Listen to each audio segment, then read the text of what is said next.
Hello friends, welcome back to my channel. આજે હું તમારા માટે લઈને આવી છું બીટના લાડુ। આ ખાવાથી વિટામિન પણ મળે છે, ખાવામાં બી મસ્ત લાગે છે, લોહી પણ વધે છે। નાના બાળકોને મોટાને નાના મોટા બધાને બહુ જ પસંદ આવશે। તમે ઘરે જરૂરથી ટ્રાય કરજો અને વિડીયોને લાસ્ટ સુધી જોજો। જો હજુ સુધી મારી ચેનલને સબસ્ક્રાઇબ ના કરી હોય તો તમે સબસ્ક્રાઇબ કરી દેજો, જેથી મારા આવનારા નવા વિડીયો પહેલા તમને મળે। તો ચાલો આપણે વિડીયો શરૂ કરીએ। તો સૌથી પહેલા ફ્રેન્ડ્સ હું તમને જણાવી દઉં છું કે આમાં શું સામગ્રી જોશે। બીટના લાડુ બનાવવા માટે મેં 250 બીટ લીધેલા છે, તેને છીણી નાખ્યા છે। એક વાટકીમાં ઘી લીધેલું છે, 3 થી 4 ચમચી છે। એક વાટકી ખાંડ લીધેલી છે, ખોપરાની છીણ લીધેલી છે 1 વાટકી, અને 1 કપ દૂધ લીધેલું છે। તો સૌથી પહેલા આપણે ઘી એડ કરી દઈશું કડાઈમાં।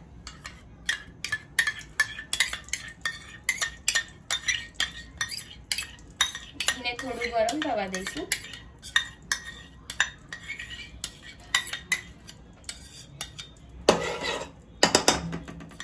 ઘી ગરમ થઈ ગયું છે, હવે આપણે તેમાં બીટનું છીણ નાખી દઈશું।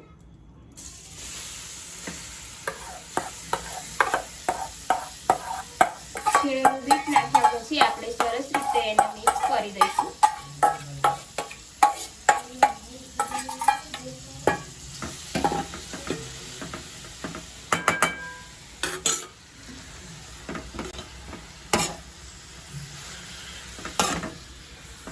સરસ રીતે આને ઘીમાં ચડવા દઈશું થોડી વાર। 2-3 મિનિટ શેકાવા દેવાની છે।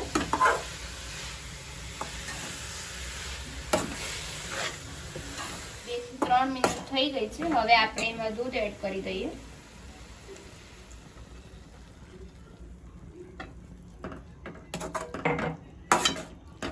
હવે થોડી વાર મિક્સ કરતા રહીશું।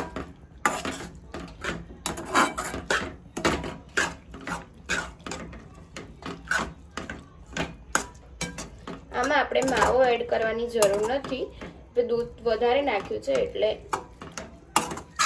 હવે આપણે આને મિક્સ કરતું રહેવાનું છે, જ્યાં સુધી દૂધ ના બળી જાય ત્યાં સુધી આપણે આને આવી રીતના ધીરે ધીરે મિક્સ કરતું રહેવાનું છે, જેથી કરીને નીચે ચોંટી ના જાય।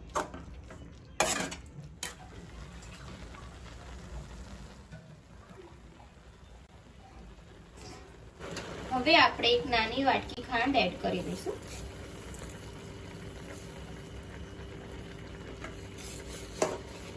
એને મિક્સ કરી દઈશું।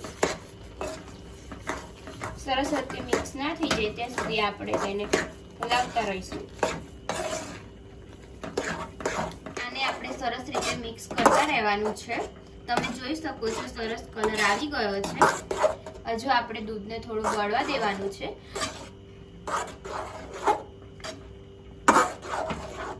આપણે તેને હલાવતા રહેવાનું છે, જેથી કરીને ચોંટી ના જાય।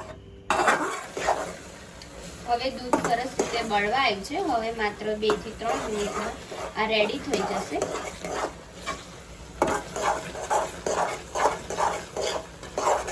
નાના બાળકોને આ સરસ લાગશે। જે લોકોને બીટ ના ભાવતું હોય એ લોકો આ રીતના હલવો કે લાડુ કરીને ખાઈ શકે છે। હવે દૂધ બળી ગયું છે, સરસ રીતે આપણું રેડી થઈ ગયું છે। હવે આપણે ગેસ બંધ કરી દઈશું અને આને થોડું ઠંડુ થવા દઈશું, પછી આપણે લાડુ બનાવી દઈશું।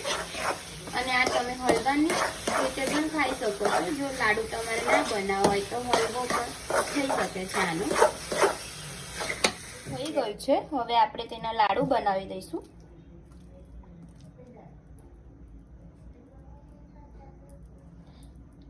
એને ખોપરાની છીણમાં આવી રીતના કરી દઈશું ગોળ।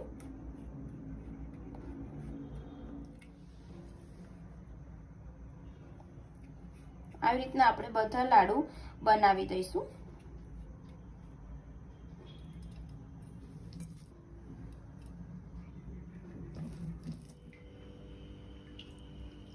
ફ્રેન્ડ્સ, તો આપણા બીટના લાડુ અને હલવો રેડી થઈ ગયો છે। તમે હલવો પણ ખાઈ શકો છો અને લાડુ આવી રીતના બનાવીને પણ ખાઈ શકો છો। આને ફ્રીજમાં રાખીને ખાવાથી બહુ સરસ લાગે છે। દેખાવ પરથી તો લાગી રહ્યું છે ચોકલેટ બરફીના લાડુ હોય તેવું લાગી રહ્યું છે, પણ આ બીટના લાડવા છે। તમે જોઈ શકો છો કેવા સરસ રીતે મેં રેડી કરી દીધા છે. જો તમને મારો આજનો વિડીયો સારો લાગે તો તમે મને કોમેન્ટ બોક્સમાં જરૂરથી જણાવજો અને તમે આ રેસીપી ઘરે જરૂરથી ટ્રાય કરજો. જો હજુ સુધી મારી ચેનલને સબસ્ક્રાઇબ ના કરી હોય તો તમે ચેનલને સબસ્ક્રાઇબ કરી દેજો.